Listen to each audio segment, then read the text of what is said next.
Thank you very much, Mr. Speaker. I'm speaking today on Bill C-7.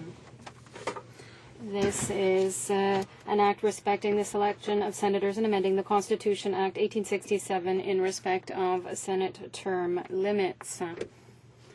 This bill, Mr. Speaker, would restrict the mandate of all senators appointed after October 14, 2008 to a maximum term of 9 years. Furthermore, based on the bill, the provinces and territories would have the possibility of, at their own expense, holding elections to determine the names that would be submitted to the Prime Minister for review.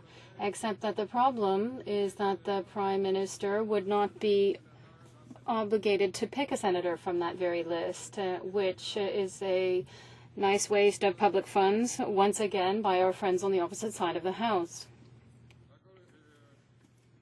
Once again, or furthermore, rather, the term of senators would be 6 years if unappointed. So after 6 years, there would be yet another election, and this would once again be a waste of taxpayers' money. It's so nice to spend money when it's not your own, is it not? On this side of the House, Mr. Speaker, what we propose is quite simple. The position of our party is to abolish the Senate, a position that we have long defended. We are asking the government to hold a referendum with Canadians in order to determine if Canadians are in favor of abolishing the Senate. Furthermore, Madam Speaker, Conservative senators have clearly said that when the bill was introduced for the first time in June 2011, that they would oppose any attempt by the federal government to limit their terms. And they have the final word, as always, Madam Speaker. There is the Premier of Ontario, Dalton McGuinty, as well as the Premier of Nova Scotia, who have publicly expressed their approval to abolish the Senate. The Premier of British Columbia, Christy Clark, has stated that the Senate, as an institution, has no use within our federation. With regard to Quebec, the government says that this bill is unconstitutional. In fact, the provincial government has said that it would appeal to the courts if the provinces are not consulted first upon the passage of C-7.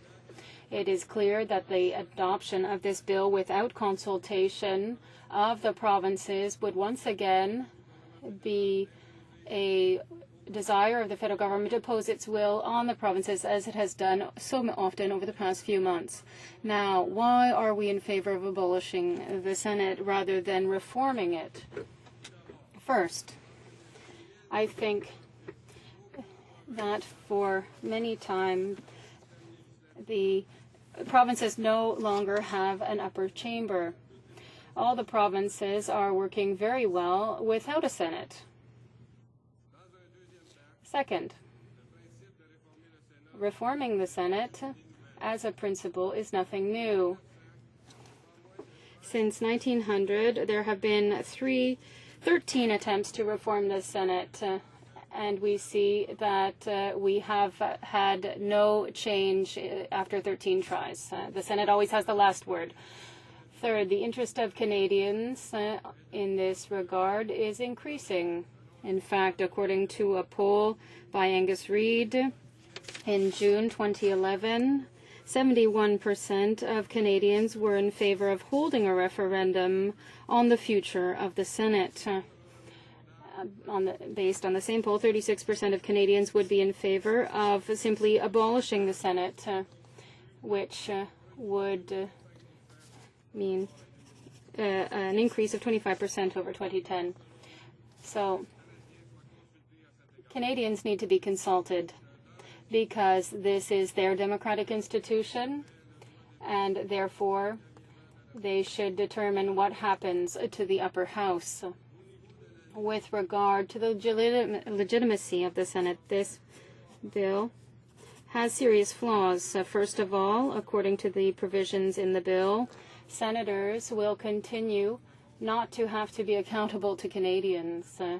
The fact that senators would only have one 9-year term means that they would never have to face the voters to defend the decisions that they will have made throughout that mandate.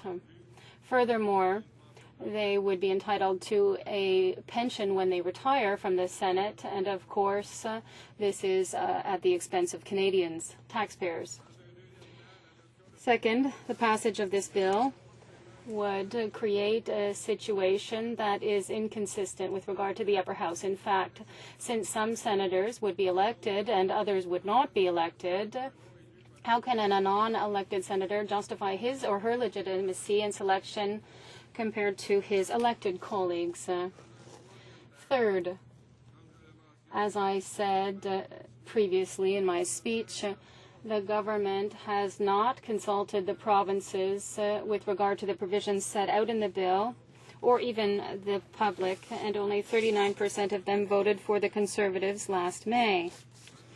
Despite all this, on the other side of the House, they are pushing all the responsibilities and costs onto the provinces, and they're taking all the glory for the process for themselves. Finally, since the Senate would have the same powers as the House of Commons, an elected Senate would have more legitimacy with regard to the passage of bills.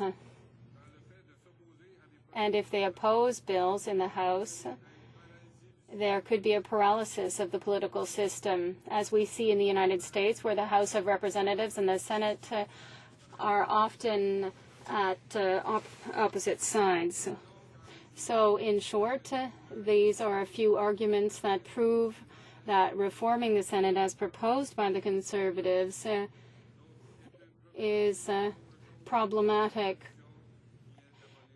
Rather than proposing solutions, we should abolish the Senate. In conclusion, we have seen in the past few minutes how the passage of C-7 would create many problems within our political system. Problems that could simply be eliminated by abolishing the Senate in Canada. I would invite you then to join me and the members of the official opposition and vote against C-7. Thank you, Madam Speaker. Questions?